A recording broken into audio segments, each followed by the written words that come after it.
వెండి పడిమెట్ల పైకెక్కి గుడికేగు భక్తులకు ఎదురొచ్చే బంగారు స్వామి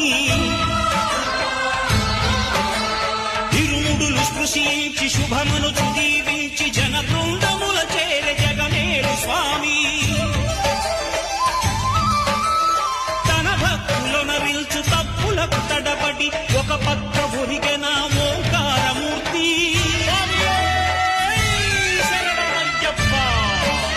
స్వాములందరూ తనకు సాయము కాగా ధీమంతుడై లేచే ఆ కన్య స్వామి పట్టబంధము వీడి భక్తతతికై